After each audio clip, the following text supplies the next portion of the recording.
इसको कतई बर्दाश्त नहीं किया जा सकता।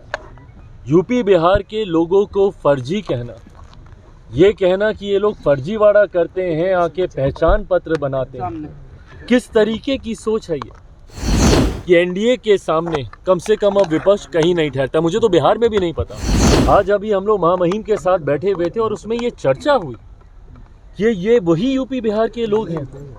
अगर एक दिन अगर ये लोग कार्य ना करें तो कहीं ना कहीं देश की गति थमने पर आ जाएगी। और कल को आपको वोट भी इन्हीं का चाहिए, जाएंगे भी इनके पास।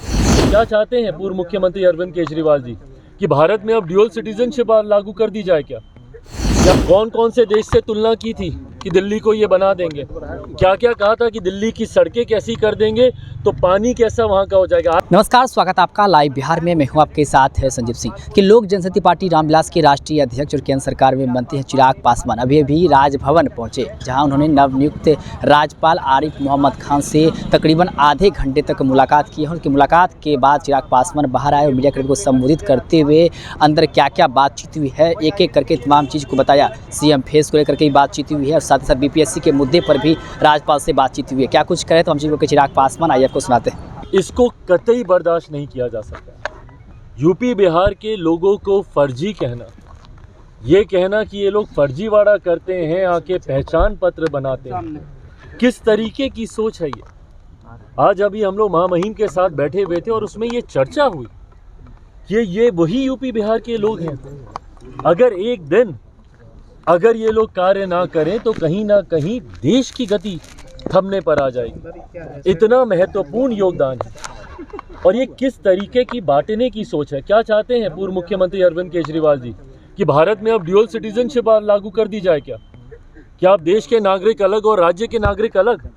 ये देश की वो राजधानी है जहाँ पे देश भर से लोग आते हैं और किस तरीके का संदेश आप उस राजधानी से आप देना चाह रहे हैं। और कल को आपको वोट भी इन्हीं का चाहिए, जाएंगे भी इनके पास और इन्हीं को गाली भी देंगे। ये वही सोच है जो कि महाराष्ट्र में भी एक राजनीतिक दल था, जो महाराष्ट्र में बिहारियों के ऊपर लाठी चलाने का काम करता था, और आज उद्धव ठाकरे जी की पार्टी, और आज वही सोच को अरविंद केजरीवाल जी। ये पूरी तरीके से फ्रस्ट्रेशन है इनकी। जिस तरीके से आज एनडीए गठबंधन को हर सर्वे में बढ़त मिल रही है, जिस तरीके से एक बात है कि पिछले 10 सालों में लगातार इनकी सरकार होने के बावजूद ये अपने वादे पूरे नहीं कर पाए। कौन कौन से देश से तुलना की थी कि दिल्ली को ये बना देंगे? क्या क्या कहा था कि दिल्ली की सड़कें कैसी कर देंगे तो पानी कैसा वहाँ का हो जाएगा। आज भी जाके देखिए वहाँ के नलों से गंदा पानी, आज भी जाके वहाँ की सड़कों के हालात देखिए, वहाँ का इंफ्रास्ट्रक्चर देखिए। हकीकत है ना इनसे पंजाब संभला ना इनसे दिल्ली संभला, और दिल्ली के लोगों ने इस बार बदलाव का मन बना लिया। अगर इनको बार बार यही शिकायत करनी है कि एलजी हमारा साथ नहीं देता, अगर इनको बार बार यही शिकायत करनी है कि केंद्र सरकार से हमको साथ नहीं मिलता, इससे पहले तो किसी सरकार ने ये शिकायतें नहीं की थी और इन्होंने सिर्फ ये बहाना बना लिया काम नहीं करने का। तो जब आपको काम करना ही नहीं है और आप यही कहते हैं कि भाई केंद्र से हमको समर्थन नहीं मिलता, एलजी हमको समर्थन नहीं देती, तो माइट एज वेल दिल्ली की जनता इस बार उसी सरकार को चुने ना जिसका समर्थन एलजी देंगे, जिसका समर्थन केंद्र सरकार को भी जिसका मिलेगा, और जिनको बहुत खूबसूरत शब्दों में हमारे प्रधानमंत्री जी डबल इंजन की सरकार कहते हैं।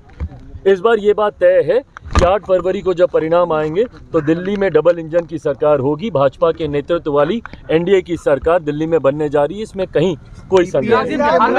बीपीएससी के मुद्दे पे भी बात हुई क्या? शुरुआती दिनों में ही तेजस्वी यादव ने कहा कि इस साल बिहार में एनडीए की विदाई। अच्छा सुनिए ना, इनकी ये आदत बन गई, आप इनके बयान निकाल के देख लीजिए ना। लोकसभा के वक्त क्या बोलते थे? सुपड़ा साफ हो जाएगा, खाता नहीं खोल पाएंगे। हर चुनाव में वही रटी रटाई बातें। परिणाम क्या होते हैं? अभी उपचुनाव में परिणाम दिख गए ना इनको। हाँ, 4 सीटों पे उपचुनाव हुए, 100% स्ट्राइक रेट रहा एनडीए का। क्या हो गया भैया?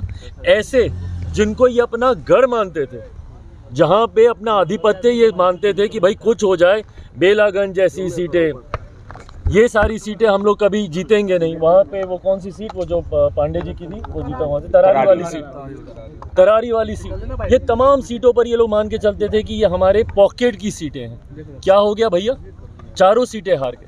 और ये एनडीए की ताकत है जिस तरीके से एनडीए के पांचों दल हैंड एंड ग्लव की तरह मिलकर कार्य करने का काम कर रहे हैं। आप सबने देखा लगातार हमारे प्रदेश अध्यक्षों की बैठक हो रही है। सारे दलों के प्रदेश अध्यक्ष एक साथ अभी 15 तारीख से यात्रा पर भी अभी निकल रहे हैं। और ये हैंड एंड ग्लव सिर्फ राष्ट्रीय स्तर पर या प्रदेश के स्तर पर ही नहीं है, जिला से लेकर प्रखंड तक आप लोग जाइएगा, वहाँ पर भी सारे दलों के जिला अध्यक्षों का, प्रखंड अध्यक्षों का, पंचायत अध्यक्षों की जो बॉन्डिंग है बूथ स्तर तक पर हम लोग इसको लेकर जा रहे हैं। ऐसे में ये मानकर चलिए, जिस तरीके से मैंने लोकसभा में भी कहा था कि बिहार में परिणाम अच्छे रहेंगे, इसी तरीके से विधानसभा में भी मानकर चलिए कि 225 से ज़्यादा सीटें एनडीए जीतकर इस बार सरकार बना रही है। बीपीएससी अभ्यर्थियों के मुद्दे पर भी बातचीत हुई राज्यपाल से। जैसा मैंने कहा कि इन तमाम विषयों को हम लोगों ने मां महिम के संज्ञान में हम लोगों ने दिया है। एक बात मैं मानता हूँ, छात्र जो बिहार का भविष्य है उनके साथ कतई कोई अन्याय नहीं होगा। हमारी बिहार की एनडीए की सरकार, हमारे मुख्यमंत्री नीतीश कुमार जी और तमाम घटक मिलकर इस बात को सुनिश्चित करने के लिए, उनके सुझावों को लेकर, तमाम विषयों को लेकर इस बात को सुनिश्चित किया जाएगा कि उनके भविष्य को लेकर किसी छात्र के साथ कोई अन्याय ना हो। मां महिम राज्यपाल जी से आज मुलाकात हुई। सर्वप्रथम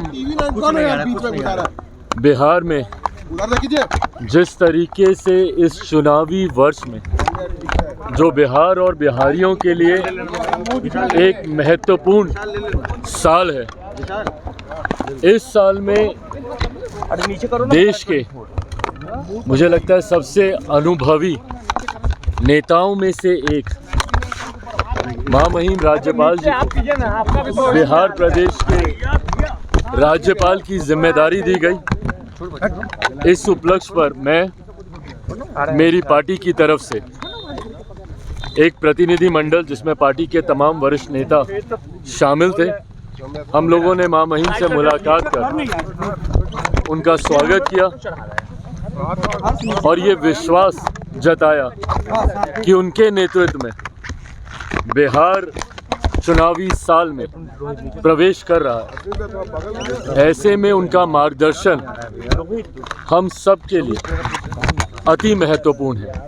साथ ही में नववर्ष की शुरुआत भी थी। ये नववर्ष की भी शुभकामनाएं मां महिम को पार्टी के तमाम नेताओं के द्वारा दी गई और इसी के साथ कई ऐसे बिहार से जुड़े हुए विषय हैं जिसकी जानकारी मां महिम के संज्ञान में हम लोगों ने देने का हम लोगों ने काम किया। कुल मिलाकर ये पहली औपचारिक मुलाकात लोक जनशक्ति पार्टी रामविलास के नेताओं की मां महिम के साथ थी। बहुत खूबसूरत ये मुलाकात रही। मां महिम के संबंध व्यक्तिगत तौर पर भी मेरे परिवार के साथ लंबे समय से रहे हैं। मेरे नेता, मेरे पिता आदरणीय रामविलास पासवान जी ने, दोनों ने साथ मिलकर भाइयों की तरह कार्य करने का काम किया। एक ही कैबिनेट का दोनों हिस्सा रहे। कई उतार चढ़ाव राजनीति के दोनों ने साथ मिलकर देखे। मैं बच्चा था तब से इनके साथ मेरा परिचय रहा है। उस नाते भी आज उनसे मिलना एक सुखद अनुभव रहा। सर, ये चिराग जी राजद के विधायक है आलोक मेहता, उनके 16 ठिकानों पर ईडी की रेड चल रही है। भाई देखिए, मैंने हमेशा इस बात को कहा है, जितनी भी जांच एजेंसीज हो, ईडी हो, सीबीआई हो, आईटी हो, जितनी भी ये एजेंसीज हैं, अगर आपने कुछ गलत नहीं किया तो आपको डरने की ज़रूरत नहीं। ये जितनी भी रेड होती हैं ये किसी ना किसी जानकारी के आधार पर ही होती हैं। अगर आपने कुछ गलत नहीं किया तो आपके साथ कुछ गलत होगा नहीं। पर हाँ, अगर जो जानकारी प्राप्त हुई है जिसके आधार पर इस तरीके की रेड की जा रही है, उसमें अगर कुछ सही पाया गया तो किसी भी गुनहगार को बख्शा नहीं जाएगा। ये केंद्र सरकार इस बात को लेकर, मेरे प्रधानमंत्री, और अगर आज हम लोग बिहार की बात कर रहे हैं तो मुख्यमंत्री की भी नीति इस बात को लेकर पूरी तरीके से स्पष्ट है। ज़ीरो टॉलरेंस करप्शन को लेकर मेरे प्रधानमंत्री आगे बढ़ने का कार्य कर रहे हैं। ऐसे में अगर किसी ने भी भ्रष्टाचार या कोई भी गलत कार्य किया है तो उसको बख्शा नहीं जाएगा। इस सोच के साथ सरकार कार्य कर रही है। इंडिया अलायंस को लेकर तेजस्वी यादव ने स्पष्ट कर दिया कि बस लोकसभा चुनाव तक ही इंडिया अलायंस है। हाँ। इंडिया अलायंस, तथाकथित इंडिया अलायंस, आज स्वतः इन्हीं के घटक दलों ने इंडिया अलायंस को स्वाहा कर दिया। जो विपक्षी दलों का गठबंधन, जिसका महिमा मंडल ये लोग करते नहीं थकते थे, और उसको एनडीए के सामने विपक्षी एकता का चेहरा बनाने का ये लोग काम करते थे इंडिया अलायंस को, आज उन्हीं के कई घटक दलों ने उसकी समाप्ति की घोषणा कर दी। ऐसे में एक बात तो तय हो गई है कि विपक्ष पूरी तरीके से बढ़ चुका है, और इस बात को मैंने कई बार बोला है कि जब महत्वाकांक्षी दलों का गठबंधन होता है तो वो कभी एक साथ नहीं रह सकता। ऐसे भानुमति के कुनबे को कई बार बनते और बिगड़ते हम लोग देख चुके हैं। 2014 से देश में प्रधानमंत्री नरेंद्र मोदी जी को हराने की सोच के साथ कई बार ऐसे महत्वाकांक्षी दलों का गठबंधन बना, और परिणाम क्या हुआ कि ये लोग एक दूसरे की काट ही करने के लिए लग जाते। दिल्ली में अभी चुनाव है, इनके घटक दल आधे आम आदमी पार्टी को सपोर्ट कर रहे हैं। कांग्रेस का नेतृत्व, देश की जनता तो नकार ही चुकी है, कांग्रेस का नेतृत्व इनके घटक दल तक स्वीकार करने को तैयार नहीं है।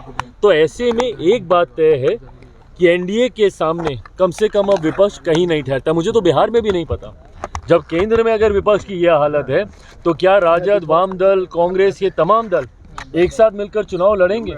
क्योंकि कांग्रेस की भी महत्वाकांक्षाएं, अभी तो 100 का आंकड़ा इन्होंने पार नहीं किया, पर महत्वाकांक्षाएं तो बड़ी हुई।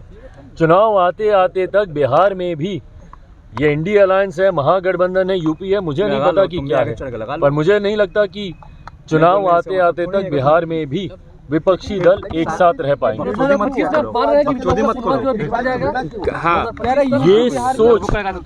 ये सोच एक सत्ताधारी, एक राज्य की सत्ताधारी दल के प्रमुख की ये सोच, और वो भी एक ऐसे राज्य की सत्ताधारी पार्टी जो कि देश की राजधानी है।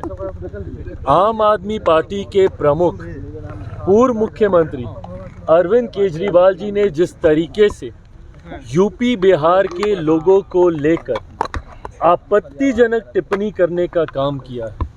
तो आपने सुना कि साफ तो चिराग पासवान ये कहते नजर आ रहे हैं कि देखिए एनडीए के जो चेहरे होंगे 2025 में विधानसभा चुनाव में वो मुख्यमंत्री नीतीश कुमार ही होंगे, और हम लोग ने जो लक्ष्य रखा है 225 सीट जीतने का, वो सीट हम लोग जीतेंगे। साथ साथ बीपीएससी के मुद्दे पर भी उन्होंने कहा है कि हम लोग छात्रों के साथ हैं, और इसके हर एक मुद्दे पर जो है बातचीत हुई है। तमाम चीज़ को लेकर चिराग पासवान कह रहे थे क्या क्या अंदर बातचीत हुई है, और भी ऐसी तमाम खबर देखते लाइव बिहार। आप सभी का बहुत बहुत धन्यवाद। बिहार बोर्ड 10वीं 12वीं परीक्षा की डेट शीट आ गई है। क्या आपकी तैयारी अभी अधूरी है? घबराने की कोई जरूरत नहीं। आ गया है read and pass quick reviser crash course book, जो दे आपको परीक्षा के लिए वीवीआई प्रश्नों की अल्प समय में बेहतर तैयारी। प्रकाशक भारतीय भवन, खजांची रोड, पटना।